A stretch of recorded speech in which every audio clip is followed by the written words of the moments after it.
Okay, muli magandang tanghali po sa ating lahat mga kapatid at mga kaibigan. Welcome po muli sa ating sa ating programa dito sa Messengers of the North. Sa mga taga-subaybay, ah, magandang tanghali po sa inyong lahat. At sa mga hindi pa po nakapag-follow sa ating Facebook page, paki-follow na po. Nang sa ganyan ay maging updated po kayo sa ating mga live stream. At binabati ko po ngayon sa tanghali po ito ating po mga manonood sa Facebook Live. Pastor Tim Monera from Bicol, yung Sister Annabel Mongoba po from Ilocos Norte. Okay, magandang tanghali po sa inyong lahat at salamat po sa inyong pagsubaybay dito po sa ating programa. At muli po, pinapaalalahanan po ang mga manonood at tagapakinig. Kung meron po kayong mga pre-request, pag-type lang po sa atin pong comment section. At kung meron din po kayong mga katanungan, pag-type lang din po dyan. So, bago po tayo magsimula sa atin pong Bible studies sa tanghali pong ito, tayo po muna ay manalangin. Ako pa na yung banal na sa langit, nagpapasalamat po kami sa mga kabutihan at mga pagpapala na inyo pong Panginoon sa amin. Maraming salamat po sa pagkakataon na ito na kami pumuli ay makapag-aral po na inyong mga salita. Naway gabayin po kami at may tatak po sa inyong mga pustisipan at may play po namin sa mga araw-araw ng buhay ang mga maral na leksyon na ang pumapapag-aralan sa tanghali po ito. Gabayin niyo po rin nawa ang pong tagapagsalita na po ay matawis kanyang pong bibigyan mula po sa inyo at makapagbigay kalakasan po sa inyong spiritual na buhay. At na po ay kung meron pong mga kapatiran,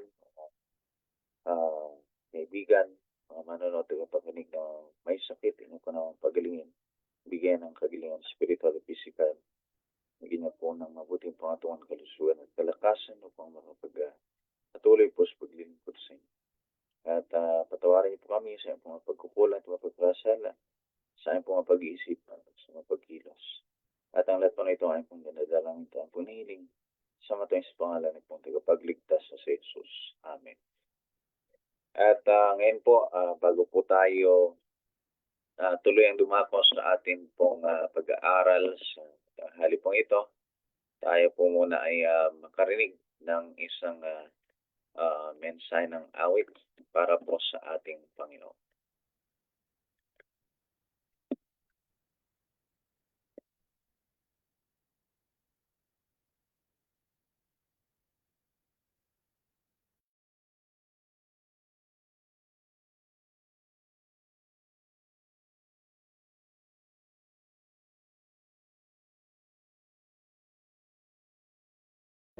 All your anxiety, all your care, bring to the mercy seat, leave it there.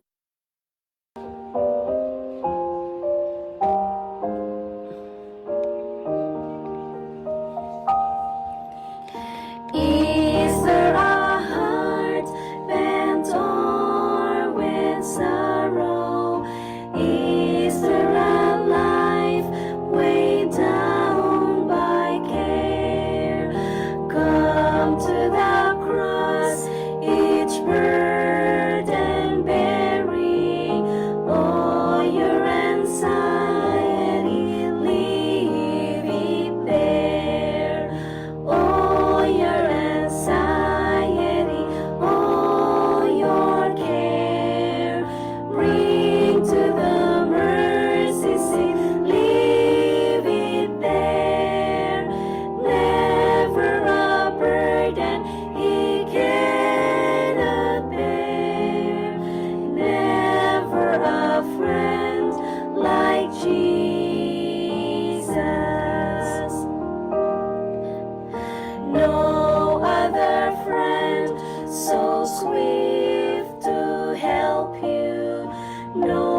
Kaya maraming salamat po sa ating pong kapatid, Sister Jade, sa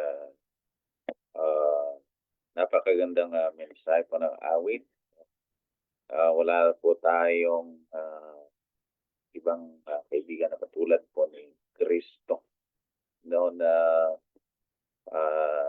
kapag meron po tayong problema sa ating buhay, sa kanya lamang po natin na dadalihin.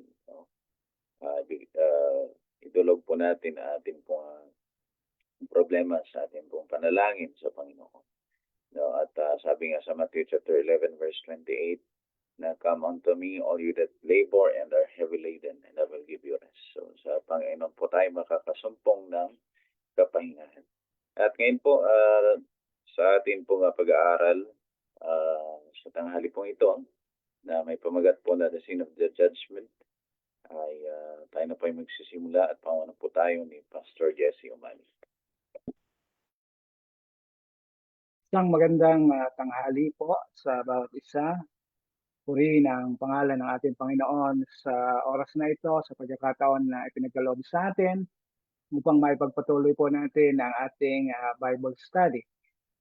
At ang tema po natin ngayon ay yung the sin of the judgment. Pero yung title na ginawa ko dito ay Facing Our Life's Record. Okay, ito po ay napakahalaga para sa atin para makita natin kung nasaan kalagayan tayo. Gusto ko munang batiin din yung ating mga kapatid, kaibigan na naka-tune in sa ating Facebook Live. Magandang tanghali po sa inyong lahat. At ganun din sa ating mga kaibigan na naka-tune in sa ating Facebook Live. Muli ay magandang tanghali sa inyong lahat. At katulad ng binanggit natin kanina, ang ating pag-aaral ngayon ay Facing Our Life's Record. Okay. Okay, at iyon din ay kaugnay din doon sa binanggit ni Brother Jomar na the sin of the judgment. Okay, ito yung ating pag-aaral ngayon at medyo iba lang yung title pero yun din po ang pinatutungkulan. Okay, ngayon ay tayo magtalakay sa ating pag-aaral at habang yung ibang mga tagapanood natin ay kumakain sa pagkain pisikal, ngayon naman ay napakahalaga din na kung paano pinahalagahan natin hindi tayo magutom sa ating pisikal, ay ganoon din napahalagahan natin ang ating spiritual na dapat ay hindi magutom yung ating spiritual. At dito ay ating titingnan o pag-aaralan yung ating record o talaan ng ating buhay. Okay, ito ay isang paalaala sa bawat isa sa atin. Okay, gusto kong buksan yung ating opening text dito sa Daniel 8:14. Ang sabi dito, ito ay isang propesiya. Hindi natin i-discuss ito dahil ito ay mahaba. Kukuhanin lang natin yung puntos in connection sa ating pinag-aaralan. And he said unto me, unto 2,300 days, then shall the sanctuary be cleansed. Dito sa huling bahagi, yun daw sanctuary o yung sanctuaryo. Makikita natin yung diagram mamaya mga minamahal. Ay lilinisin. Hindi literal na lilinisin, kundi ang nakakadumi doon ay hindi yung usual na dumi dito sa sanlibutan, kundi yung kasalanan. Okay? Dahil sa 1 John 1:9, if we confess our sins, He is faithful and just to forgive us our sins and cleanse us from all unrighteousness. Okay, ngayon tingnan natin sa maigling diagram.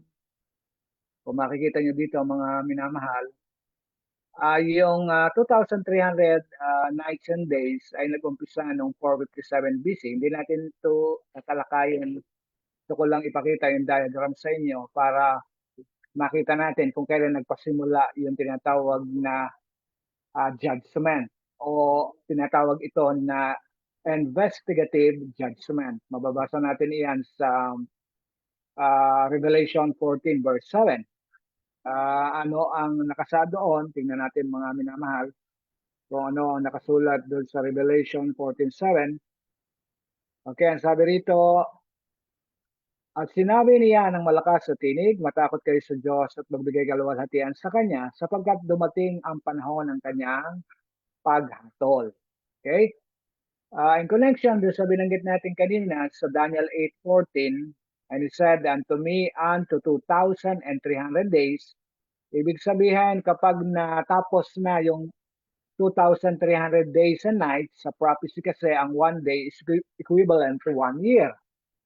Ngayon, yung sanctuary, ibig sabihin, yung pagpasok ni Jesus doon sa most holy place. Galing siya dito sa tinatawag na holy place. Siya ay umakyat noong 31 AD after nung siya ay namatay at siya ay muling nabuhay. Siya po ay umakyat. Makikita natin, ito yung 31 AD. Ayan. Siya ay pinako, namatay siya ng Friday at siya ay nabuhay ng pagkaumagang-umaga ng unang araw ng Sanlinggo. Siya ay nag-stay hanggang doon sa 1844, doon sa holy place. Yan mga minamahal, para makuha natin ng madali yung diagram. At yung 2,300 days ay nagtapos noong 1844. Kaya unto 2,300 days and nights, then shall the sanctuary be cleansed. Okay, at kung makikita nyo dito mag-i-start yung work of investigation o tinatawag na investigative judgment. 1844 onwards. Okay, hanggang sa ating kapanahunan, sapagkat mamaya makikita natin na mayroon tatlong klaseng judgment. Pero yung ating panahon na kinabubuhayan ay tinatawag ito na investigative judgment. Okay, sana po ay nasundan natin yung ating diagram. Mula 31 AD, nung siya ay namatay, makikita naman yun doon sa diagram, at siya ay nabuhay, nung siya ay umakyat sa langit, siya ay pumasok doon sa sanctuary, doon sa holy place. Kasi ang sanctuary ay merong dalawang apartment o kwarto, holy place and most holy place. At siya ay nag-stay doon 31 AD hanggang 1844, katulad nung pinakita natin dito. At 1844 onwards hanggang sa ating kapanahunan at hanggang ngayon ay nandoon pa ang ating Panginoon, ay hindi ba tapos yung tinatawag na work of investigation. Okay, tayo ay magpatuloy.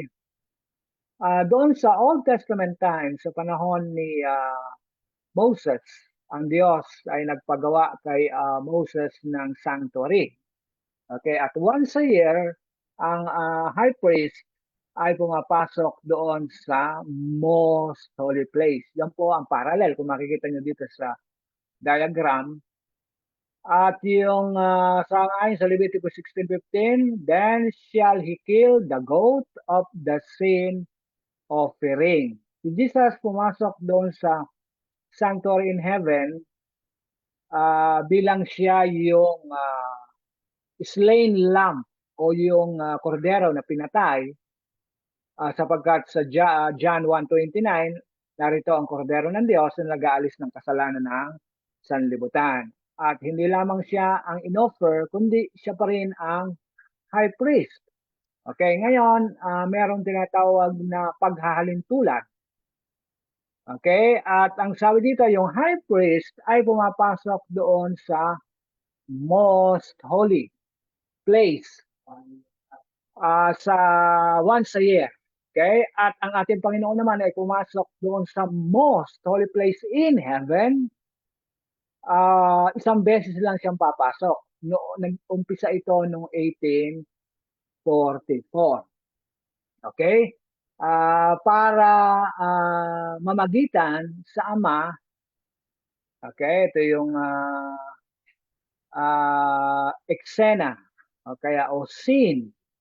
Nandito yung Father, okay?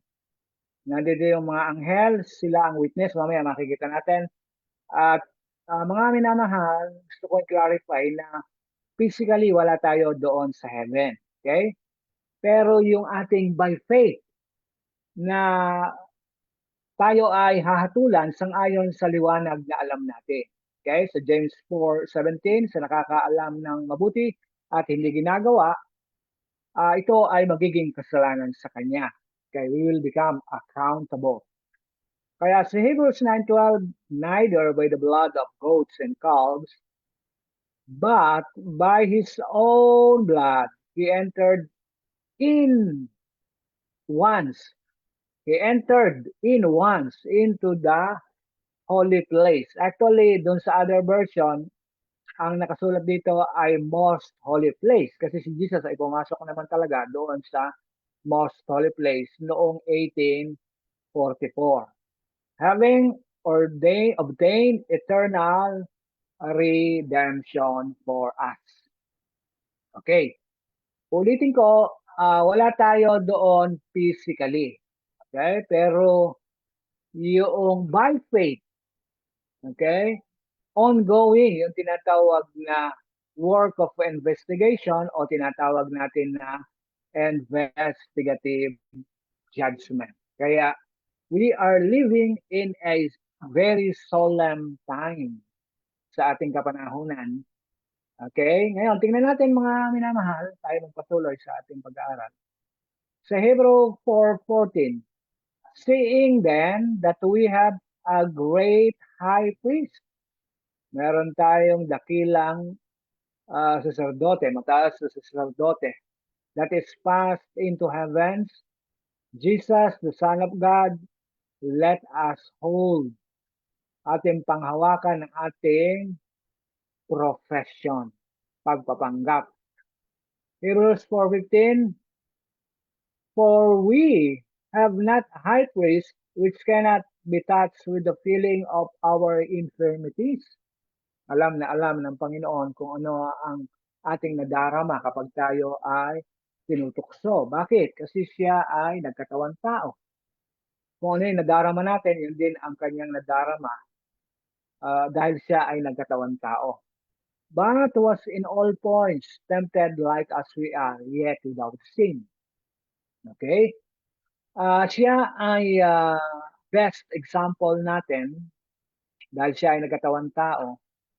At gusto niya na tayo ay ma-acquit. Okay? Doon sa case natin. Dahil tayo ay sumuway o nag-transgress doon sa Ten Commandments. Sabi nga sa sulat ni James ay nagsasabing siya ay walang kasalanan ay sinungaling. Kaya ano ang point natin doon mga minamahal? We are all considered sinners, although ang kasalanan ay hindi naman. Pero dahil doon sa the way na tayo ay pinalaki at tayo ay naging independent, ginawa natin kung ano ang gusto natin, tayo ay nakalabag. Okay? At we are considered transgressor. Okay? Kaya dito makikita natin na kailangan nating i-recognize na tayo ay makasalanan. At dito makikita natin mga kapatid na meron tayong dakilang saserdote.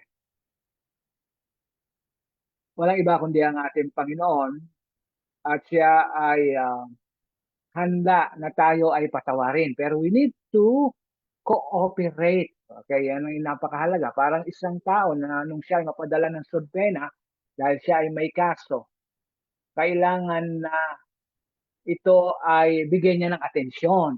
Okay? Sapagkat kung di siya mag-a-attend sa hearing, yung kanyang case, siya ay magiging guilty. Okay? Pero ang gusto ng Diyos, tayo ay maging not guilty. Okay, gusto ko i-correct yung binigay kong teksto. Sa 1 John 1:9, if we say that we have not sinned, we make him a liar, and his word is not in us. Ayan. Kaya tayo ay violator o transgressor. Kaya sa ganung paraan, we need to acknowledge and recognize that we are sinner. At ang ating Panginoon naman ay nangangako na handa tayong patatawarin. Sapagkat nadarama niya kung ano yung nadarama natin. At gusto niya na tayo ma-acquit, maging not guilty at mabigyan ng pardon. Okay? Kaya kung di tayo makikipag-cooperate, katulad ng binanggit ko kanina, 1 John 1:9, if we confess our sins, He is faithful and just to forgive us our sins and cleanse us from all unrighteousness. Kaya kung tayo ay naging malinis na, meaning napatawad na sa ating kasalanan, sa Romans 3:31, do we make the law void because of faith? Hindi dapat daw mangyari. Iwawalang baga natin ang kabuluhan, ang kautusan sa pamamagitan ng pananampalataya. Huwag nawang mangyari, kundi pinagtitibay pa nga natin ang kautusan. Ibig sabihin, after na tayo mapatawad sa ating kasalanan, maging malinis, ay hindi na tayo dapat muling bumalik doon sa dumi. Ibig sabihin, na paulit-ulit na gumawa ng kasalanan. Okay? Dito sa Revelation 14:7, yun yung binanggit ko kanina, saying with a loud voice, fear God and give glory to Him.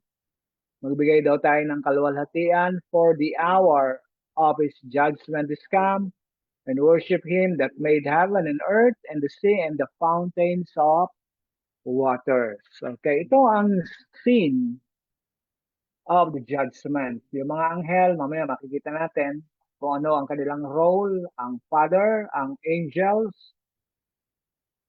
yung angel at ano ang standard batayan ng paghatol. Kasi kung walang batayan ng paghatol o walang kautusan, walang violation, walang kasalanan.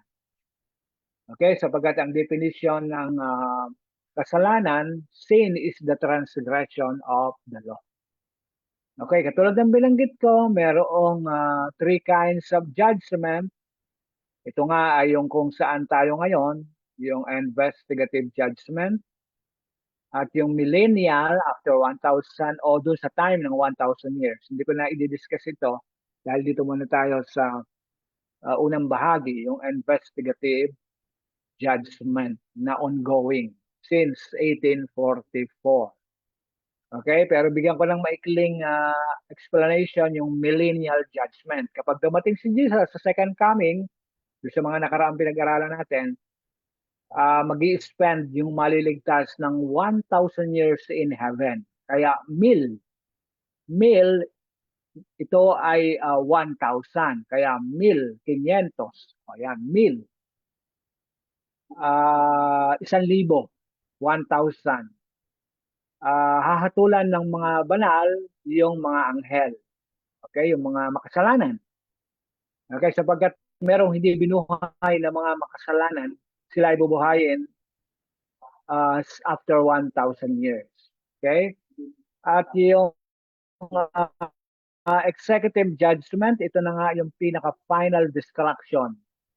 Sa pagdating ni Jesus, kapag binuhay yung lahat ng mga patay na masama, at yung mga anghel ni Satan, at si Satan, sila ay, dahil lilinisin ng earth, sa pamamagitan ng apoy, sila din ay matutupo. Okay, magpatuloy na tayo. Sino yung judge? Daniel 7 verse 9, I beheld till the thrones were cast down, and the Ancient of Days did sit, whose garments was white as snow, and the hair of his head like pure wool. His throne was like the fire flame, and his wheel as burning fire. Okay, ngayon yung Ama, siya ang nagre-represent doon sa judge. Okay? Pero hindi ibig sabihin ang Ama ay isang cruel judge. Kundi dahil merong work of investigation, siya ang papapel doon sa hukom. Okay? Hindi hukom na mabagsik. Kundi gusto rin niya na tayo ay ma-acquit. Pero kung hindi tayo makikipag-cooperate, ibig sabihin ma-pardon sa ating mga kasalanan, ma-acquit, maging not guilty, pero magdidepende ito doon sa ating cooperation.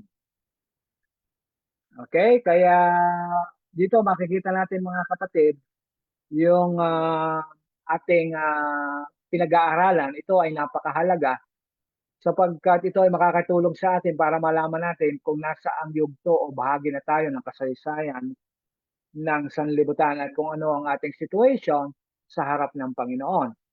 Kaya dito malinaw na makikita natin yung standard of righteousness o yung batayan ng kung saan ibabatay, kung saan tayo nagkasala. Ito ay ang Ten Commandments o ang original na 10 utos na mababasa natin sa Exodus chapter 20.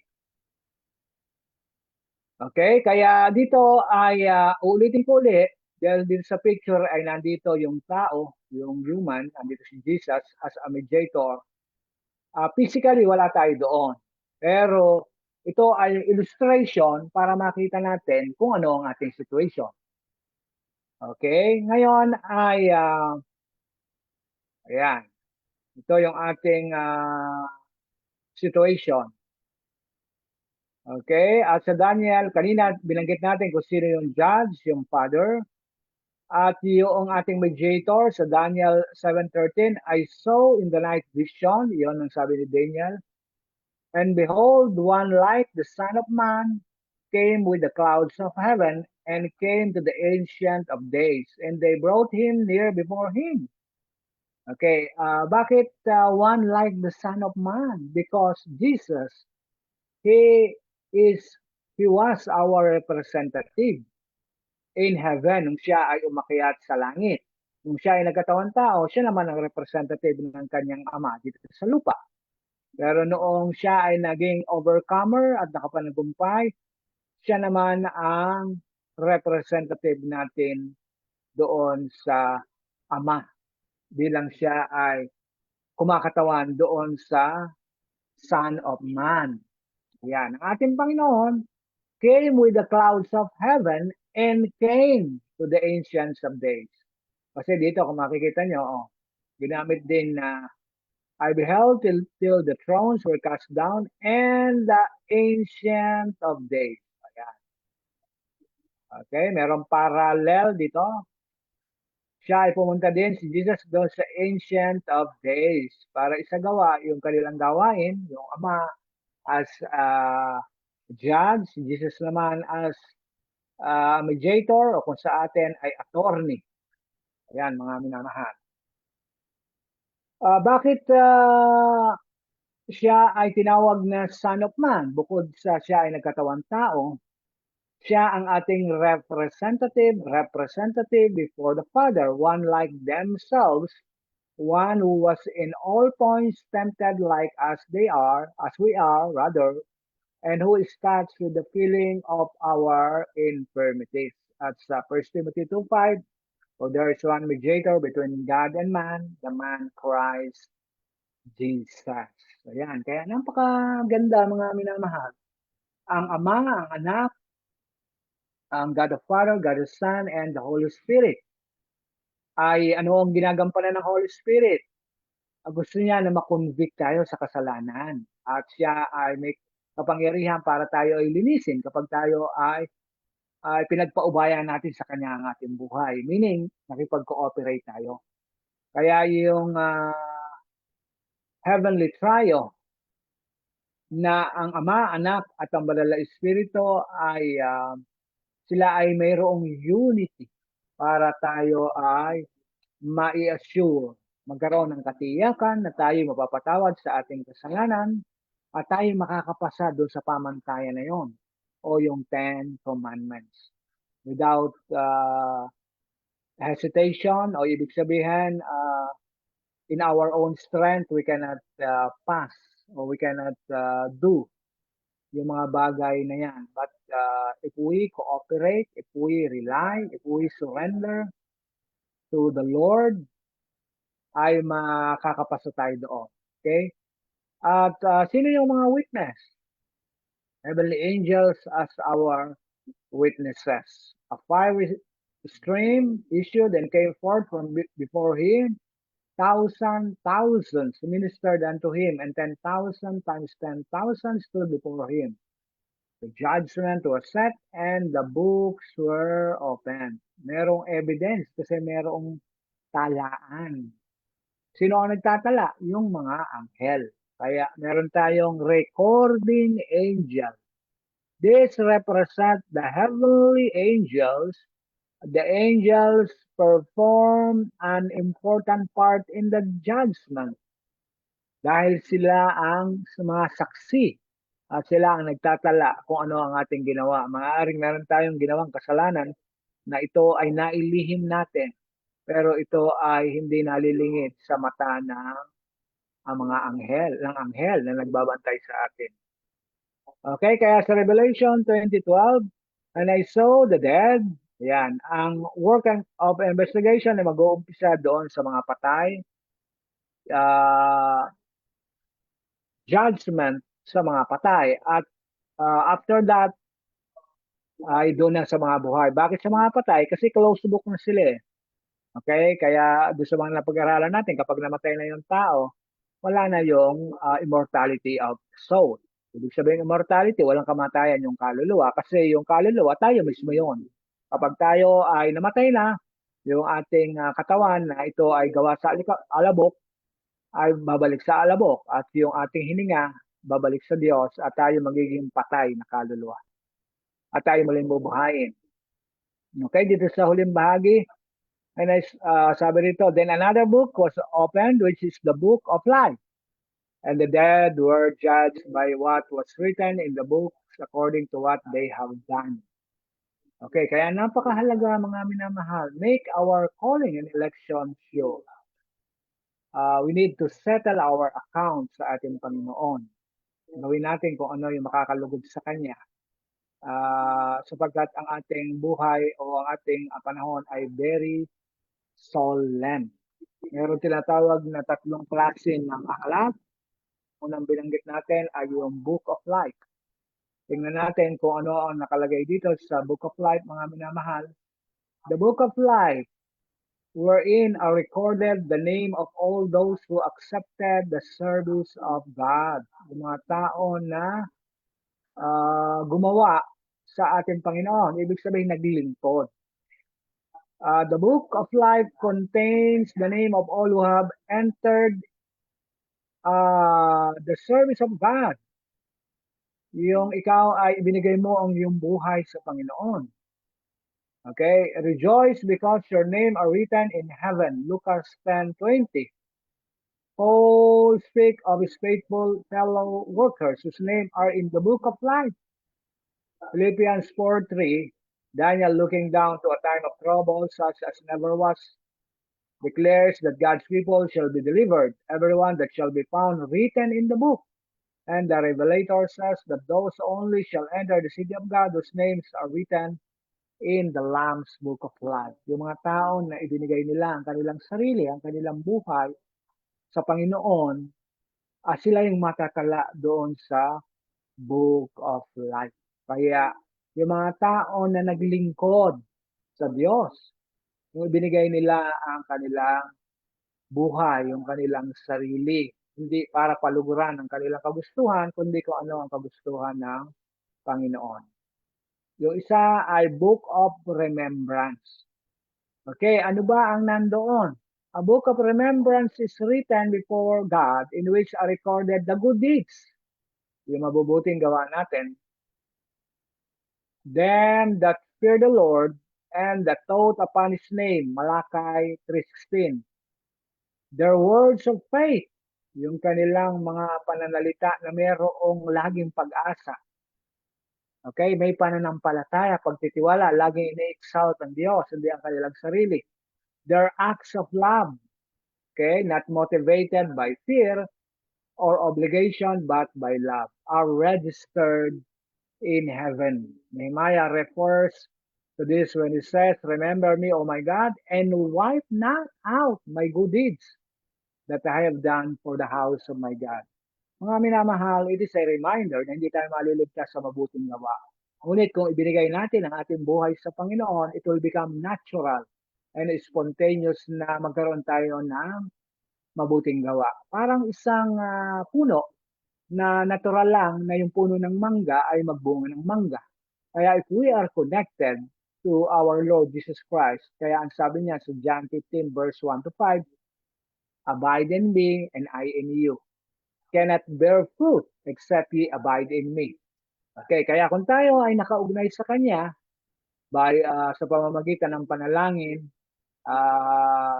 searching the Word of God, missionary work, ay tayo ay nandoon sa gawain niya, tayo ay masusulat ang ating pangalan sa aklat ng buhay. At yung Book of Remembrance ay yung mabubuti nating nagawa. Hindi dahil sa ipagmamalaki yon, kundi dahil iyon ay natural result nung ating pagiging connected katulad ng isang sanga doon sa puno. In the books of God, in the book of God's remembrance, every deed of righteousness is immortalized. Their every temptation resisted, bawat kasalanan o tukso na refuse o natanggihan, every evil overcome, every word of tender pity expressed is faithfully chronicled o isinusulat. Every act of sacrifice, self-denial, every sufferings and sorrow endured for Christ's sake is recorded. Says the psalmist, thou tellest my wandering foot, thou my tears into thy battle, are they not in thy book? Yan. Doon na isusulat yung mga minamahal. Okay, kaya ano pa, every man's work passed in review before God and is registered for faithfulness or unfaithfulness. Opposite its name in the book of 7 is entered with terrible exactness. Eksakto, yung kasi ang evidence. Every wrong word, yung palamura, yung mga salita na hindi kagustuhan ng Panginoon, every selfish act. Kahit mabuti yung pinakita mo, pero meron kang self-interest, selfishness pa rin yun. You expect something in return sa mabuti mong ginawa. Every unfulfilled duty. Marami tayong mga katungkulan na hindi nagampanan. Yun po ay, halimbawa, nangako ka na may gagawin ka, tutuparin mo pero hindi mo naman ginampanan. We are accountable. And every secret sin with every artful dissembling, merong pandaraya na sa panlabas, sa mata ng mga tao ay hindi ka nandaya, pero ang Diyos ay alam ito. Heaven sent warnings, binigyan ka ng babala ng Diyos sa pamamagitan ng mga tao na ginamit niya para ikaw ay magsisi, pero ayaw mong talikuran ng iyong kasalanan, o reproofs, neglected, wasted moments, mga panahon na ating sinayang, unimproved opportunities, the influence exerted for good or for evil, with its far-reaching result, are all chronicled by the recording angels. Kaya napakarami mga minamahal. Kaya maliban na ibigay ng Diyos ang kanyang buhay sa Panginoon, ay hindi siya maa-acquit doon sa tinatawag na judgment. Okay? The book of death contains the evil deeds of the wicked. Okay, kaya yon ang ating situation, mga minamahal. Siguro ay hindi ko na tatapusin muna, sa susunod na lang kasi masyadong mayroong pang haba para mas maintindihan natin.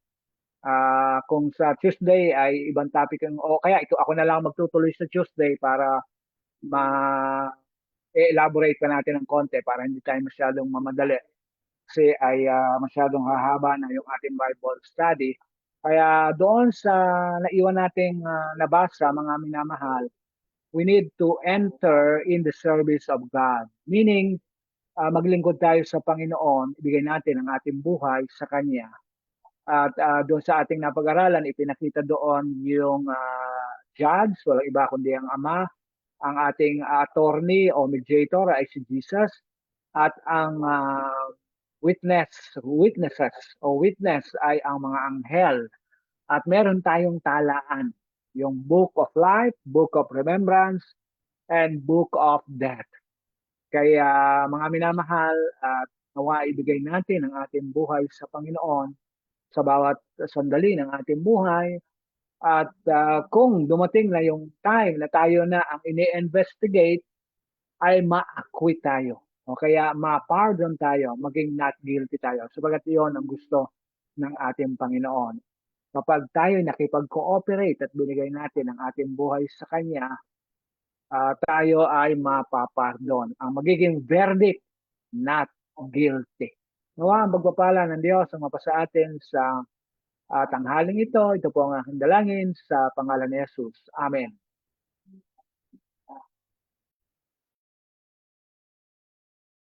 Maraming salamat, Pastor Jess, pauna po sa ating Bible study sa tanghali po ito. At sa susunod po nating session sa live stream ay pagpapatuloy po yan ni Pastor Jess ang ating pong topic. No? At meron po akong nakitang isang prayer request from Sister Annabel Mangoba. Please include in prayer Tatay Dante Mangoba for his healing.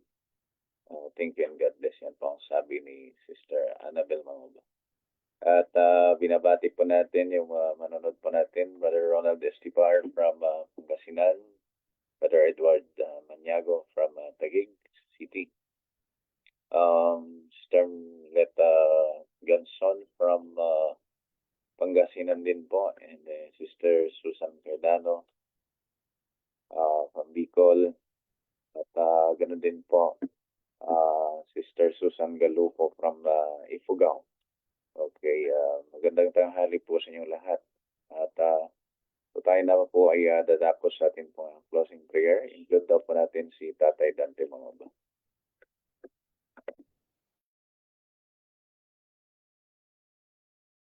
Okay, inaanyayahan po ang lahat na tayo yumuko. Tayo po ay dumulog sa ating Panginoon sa ating mga kahilingan. Dakilang Diyos, sa oras na ito, patuloy ka naming niluluwalhati, dinadakila, at pinupuri ang iyong pangalan. Kami nagpapasalamat sa panahong ito na ipinagkaloob mo sa amin na kami na ipagpatuloy namin ang aming pag-aaral sa iyong mga salita. Tulungan po ang aming mga taga-subaybay. Kayo po ang masigit na nakakaalam sa kanilang kalagayan. Nilalapit po namin sa inyo si Brother Dante Mangoba. Kayo po, O Diyos, ay nakakaalam sa kanyang kalagayan, sa kanyang kalusugan. Tulungan niyo po siya. Kayo po ang masigit na nakakaalam. Sa aming sarili, wala kaming magagawa. Ngunit ipinagtatagubilin namin siya, naway po siyang pagalingin. Sa inyo pong mga kamay, mangyari po ang naayon sa iyong kalooban.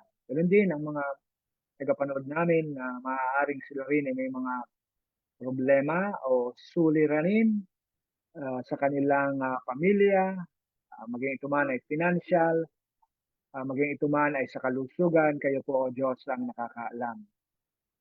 Nawa ay tulungan sila na mabigyan ng kaparaanan upang solusyonan kung ano ang kanilang kalagayan o problema. Tulungan kami, O Diyos, na sa mga napag-aralan namin ay magbigay ng paalala sa amin na kung saang kalagayan na kami o kasaysayan ng sanlibutan ito ang aming buhay. At kung paano maihanda namin ang aming sarili sa bawat araw sapagkat mula 1844 ay ongoing po ang work of investigation. Tulungan po na ma-dedicate namin ang aming buhay. Kami ay magpagamit sa inyo, bigay namin ang aming buhay upang magawa namin kung ano ang iyong kalooban. At maging spontaneous na kami ay magdala ng bunga ng katuwiran o ng iyong ugali. Nawa, O Diyos, ay pagpalain din ang programang ito na The Messenger of the North, ganun din si Brother Jomar, at ganoon din ang kanyang pamilya. Tulungan po na kami maging instrumento mo upang maipaabot namin sa mga tao ang katotohanan at ang aming present situation patungkol sa judgment time. Nawa ay matanggap mo po ang aming dalangin at mapatawad kami sa aming mga pagkukulang at pagkakasala. Ito po ang aming dalangin kasama sa kapatawaran ng aming mga kasalanan sa pangalan ni Jesus. Amen.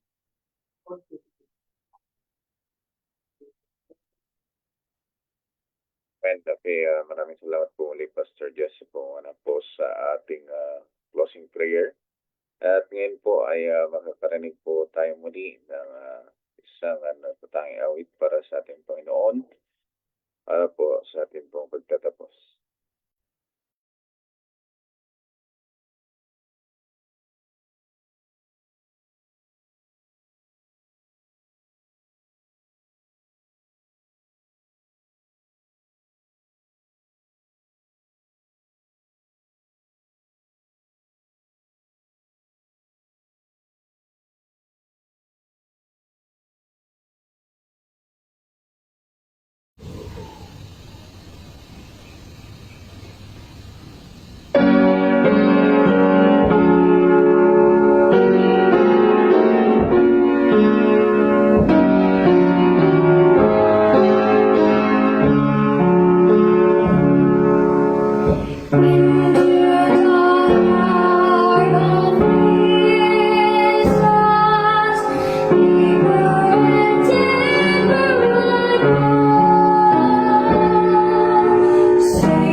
Okay, amen. Maraming salamat po sa ating pong kapatid, Brother Leoch, na nagandog po ng awit. Ganon din sa kanyang pianist, kanyang ate, Sister LJ. At muli po, kami pa nagpapasalamat sa mga manonood, tagapakinig, at pagsubaybay po dito sa ating programa sa Messengers of the North. Muli, samahan niyo po kami sa susunod na programa. Pagpapatuloy po natin yung ating pong topic ngayon. So, muli samahan niyo po kami. Siguro po mga next week. Okay? Sa Tuesday. Same time pa rin po, 12 p.m. Tuesday and Thursday. At yan po, samahan niyo po bumalik kami. At salamat po sa lahat po na sumubaybay at sa mga bagong followers at nag-share po na ating pong live stream. Okay, so hanggang dito na lang po muli ang ating pong programa. Ako po muli ang inyong lingkod, Brother George Franz Mark Gonzalez. Mabati po sa inyong isang magandang tanghali at mapagpalang araw po sa ating lahat.